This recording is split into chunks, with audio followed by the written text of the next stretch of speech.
우리가 이 어떤 마음 공부를 점검받는 것도 관계 안에서 점검을 많이 받습니다.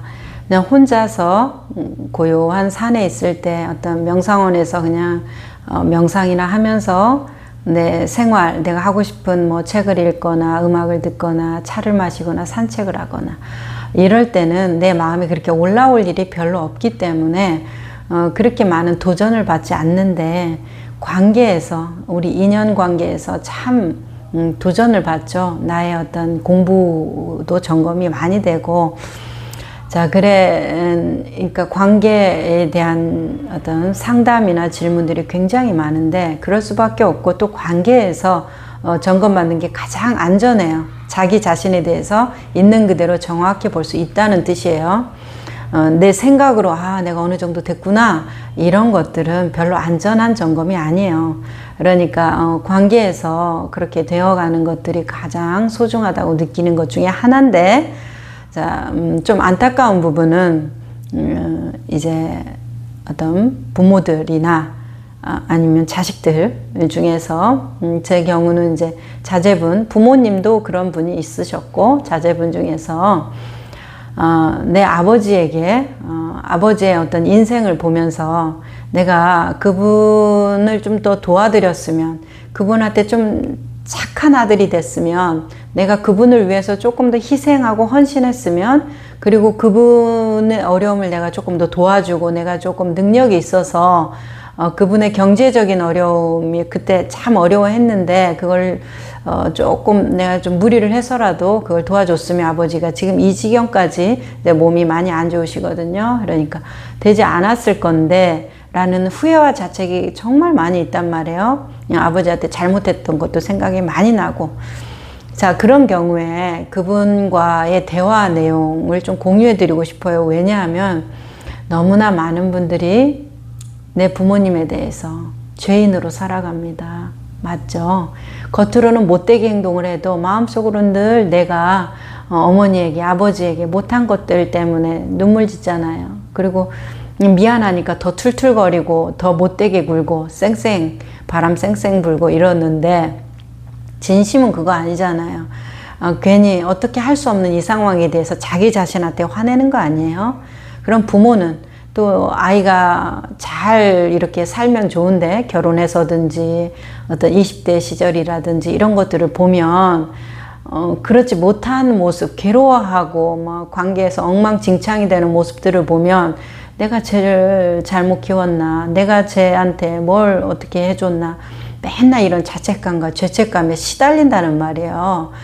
자, 그것에서 좀 우리가 얘기를 좀 해봐요. 정말 그것이 맞는가? 그랬을 때 그분, 그 아버님에 대해서 얘기하는 그분하고 얘기 나눴던 것은, 자, 아버지가 불쌍한 것은 맞죠. 현재의 삶이 불쌍하거든요. 들어보니까. 그렇지만 아버지가 불쌍해야지 내가 그분한테 뭘 못했다는 생각에 대해서 내 자책감이 커지면 어떡합니까?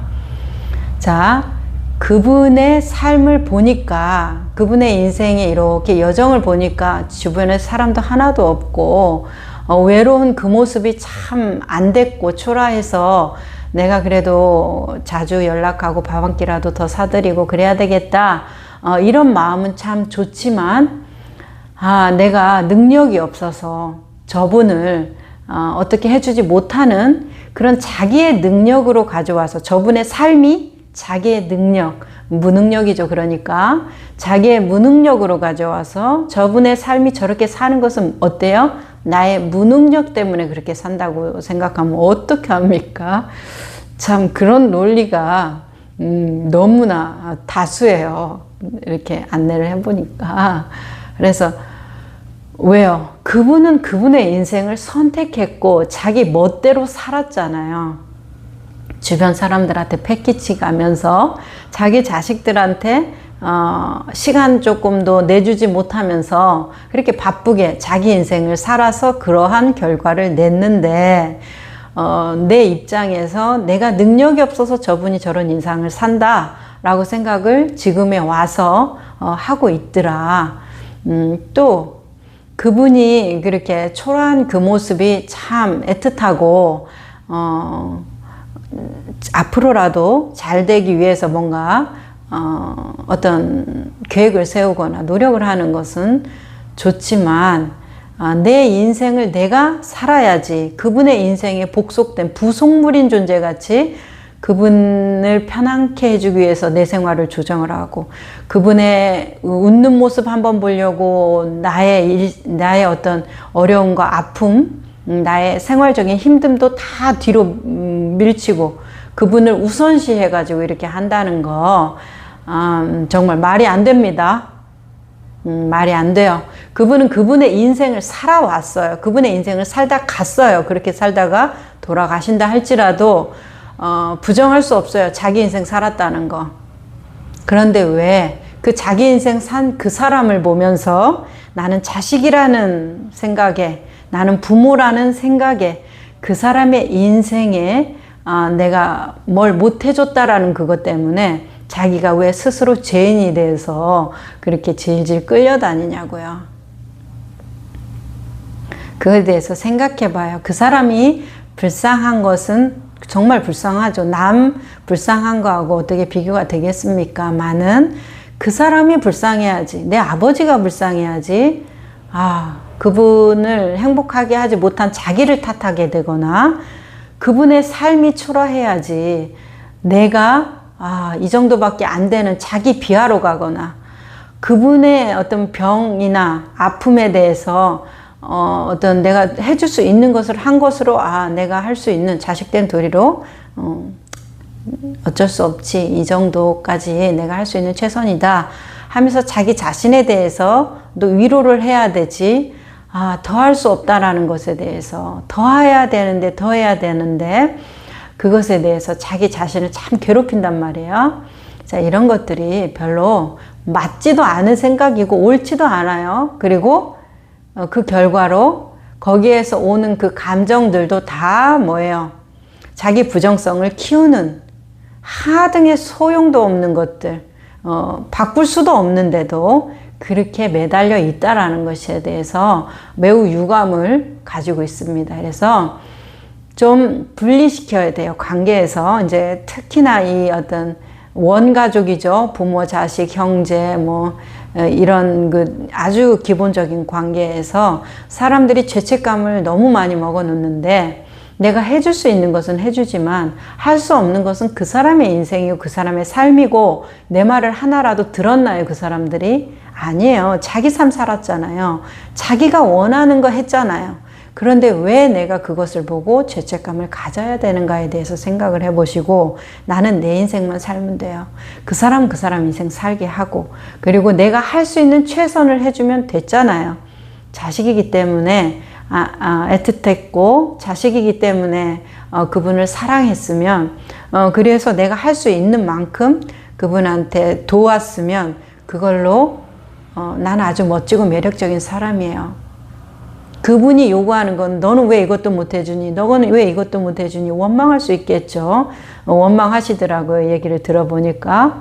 그러면 우리는 무의식적으로 반발하면서도 죄책감을 먹거든요.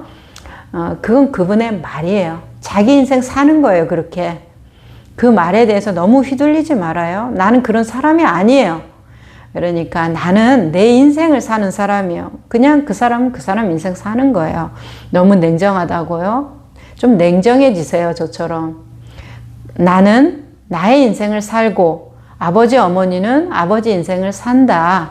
우리가 아름다울 수 있는 것은 내가 할 수 있는 최선을 그 사람이 알아주면 고맙고 아니면 어쩔 수 없는 것이 아름다움이지 저 사람이 해달라는 거 다 해줘서 너 같은 사람 없다는 소리 들어야 아름다움이 아닙니다.